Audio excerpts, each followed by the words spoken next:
Today I'm going to talk about stocks. What I like to look for in stocks, how I pick my stocks, and how I try to base my portfolio from my stocks.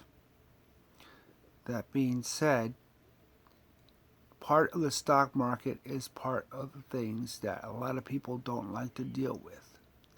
There's stocks that make you think about death. There's stocks that make you think about when people get sick. There's stocks about the very companies that most people despise: gas companies, electric companies, water companies. All of the companies that everybody absolutely dislikes, but yet each and every month they have to put money into. These are the kind of stocks that do well, and they're the kind of stocks that you really want in your portfolio. But before we get to a lot of that, the one thing I need to make clear is that the most successful portfolios are not based upon what you like.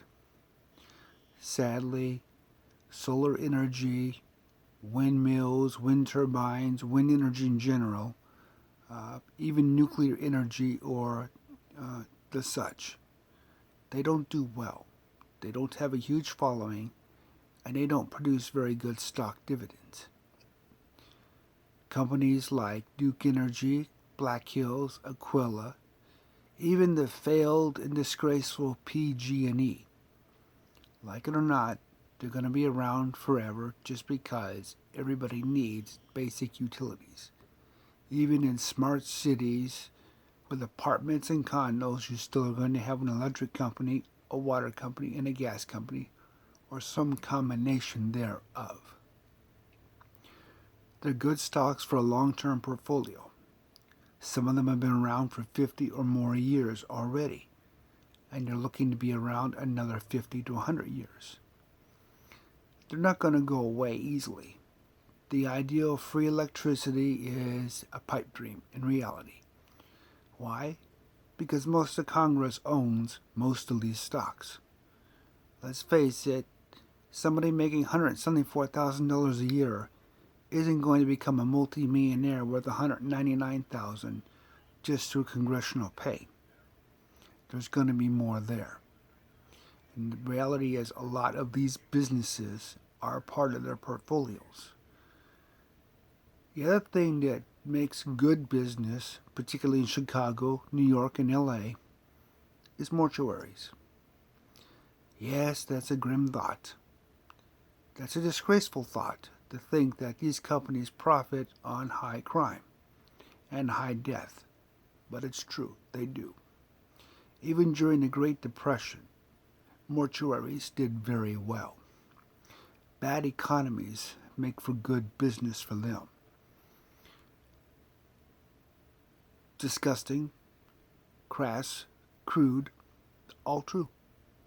But reality is, they make very good business. You're going to die someday. That's just the way it is. Somebody's got to bury you or cremate you. Somebody's going to make money on it. You don't die for free.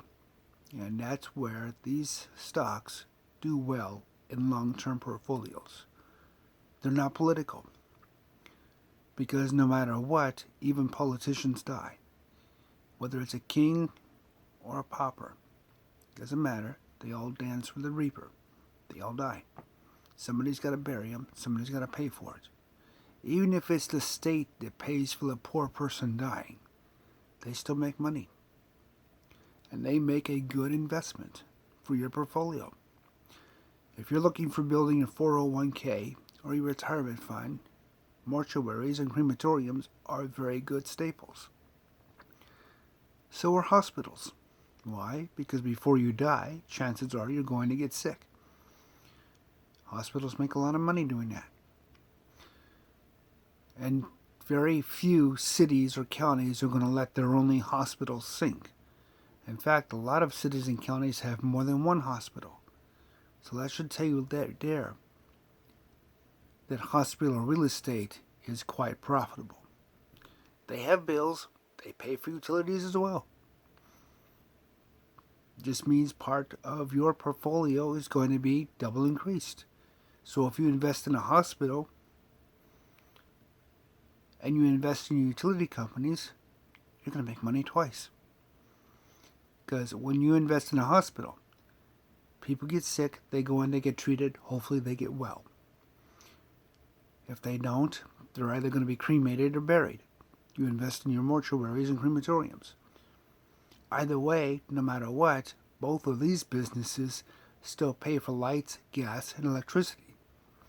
You have the full circle. You have the best investment you can make for your money that's guaranteed to do well in any economic situation. It's not the kind of stocks you want to talk about. It's not the kind of stocks you like to think about. But are the kind of stocks that succeed, and they do so very well. So when you look at your investments, think about the true reality of what you need to survive any economic situation. My favorite stocks are what's considered ETFs.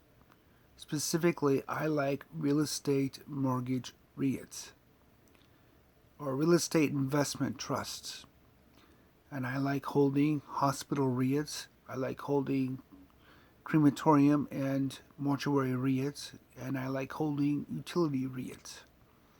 Along with investing in, for example, the Gabelli Utilities Trust, which is nothing but energy companies. These do well, these profit well, and they pay out every single month very generously.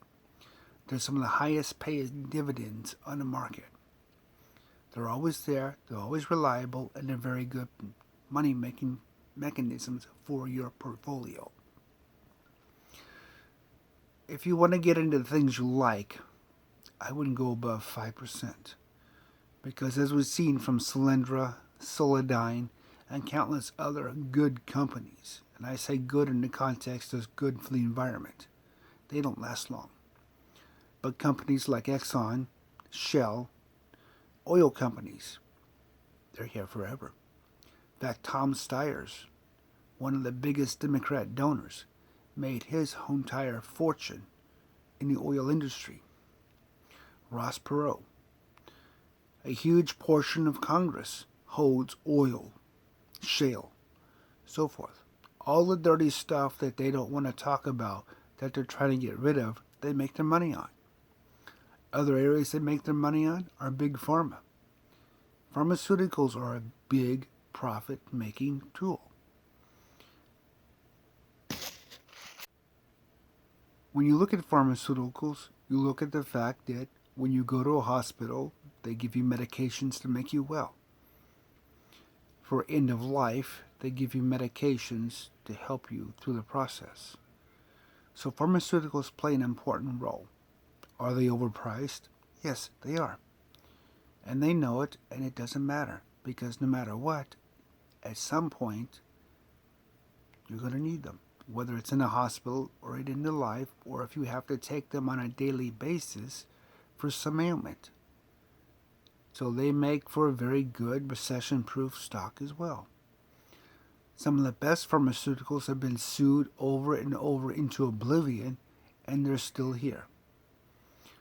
Johnson & Johnson's a good example. Even after hundreds of millions of dollars being paid out for whatever reason they've been sued for, they still make a lot of money and they still keep chugging along 50 years later.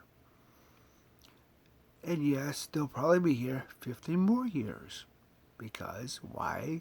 People need medicine. Whether it's deliberately manufactured by the environment we live in or coincidence of bad genes. Some problems just can't go away and get rid of very easily. Asthma, colds, flus, childhood diseases that exist here and there, really doesn't matter. Because all of these medicines are going to bring them plenty of money. And smart money will make sure you have it in your portfolio to try to get some of it into your retirement fund. Now, when you look at your investments, You need to look at them in a practical, realistic, and genuine way. Everybody wants to invest in companies that make them feel good, companies that make a brighter tomorrow, so forth. The reality is, what you're actually going to end up investing in are companies you probably despise. AT&T, Verizon, Sprint, nobody likes their phone company. Let's be honest about it. Everybody hates them. Why? Because they price gouge you. Can you do something about it? Not really. You have to have a phone. So one of those companies is going to get your money. Why not invest in it and get some of it back? They do pay good dividends. AT&T has been around 50 years. Sprint's been around quite a while. Verizon, they do good for their portfolio dividends as well. So why not take advantage of the fact that people don't like them, but yet they still have to pay for them? Take the time to really consider your investing. Your stocks are your backbone of your investing. A lot of people say you should invest in bonds. I'm not so sure that's always the case, considering bond yields can actually go negative where you lose money on them. A stock you can always sell and not have to pay a penalty for the most part, especially now when a lot of stock brokers are doing away with fees. So it makes sense to load up on those recession-proof stocks. Pick the good REITs, look for the ones that do well. For example, one of my favorite ones is REML, or REML. It's a REIT. It pays out anywhere between 19 to 20% dividends per year. That's not bad, and it's pretty much on mark every time it gets a dividend out because it pays monthly. That's something I can live with. It's not much, considering that I may only make $38 a month, but still, compared to other things that I might only make a penny a year, like my bank account, it's worth it to have something like that in my portfolio. Again, Black Hills, Aquila, Duke Energy, PG&E, all companies that have their place. Although PG&E doesn't right now because they're going bankrupt, but they'll be bought out. Somebody will buy them, somebody will take over, and the money will continue. Whether it's Nevada Power or any business like that, they're good investments. They're good for your long-term goals. Don't go investing your money in businesses that get political. Political businesses lose money in the long run. Why? Because politics changes constantly. The pendulum is always changing, and so are the winds of political ideology. A president changes every 4 years usually. Congress, they should change more frequently than they do, but nonetheless, even within them, political dissension is always a problem. And that could spell a big problem for your portfolio. Companies like Google, Facebook, Amazon. Facebook's a good example. It lost $13 billion in one single day. Now imagine what that would be like for your retirement portfolio. Amazon's taken some pretty good hits lately, so's Apple. So that's why I personally stay away from those kind of stocks. They make great short-term runs, but they're not good long-term investments. Long-term investments, Exxon, Texaco, Walmart, Coca-Cola, all of what they call the dividend aristocrats. Companies that have been around for a very long time and will likely be around for even longer. So as we move forward and I cover some of these different ideas, when you go to invest in your own portfolios, keep them in mind that you want your portfolio to last longer than the next 5 years, longer than the next 10 years. This is about what happens 20 or 30 years from now.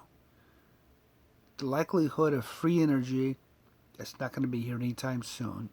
The likelihood of everybody being without bills or not having to worry about paying for the water company, that's never going to happen. Death is never going to take a holiday, so mortuaries are always going to be in business in one form or another. Whether it's through dying, babies being born, people getting sick, there's always going to be a need for a hospital. All good places to put your money for long-term stability. So until next time.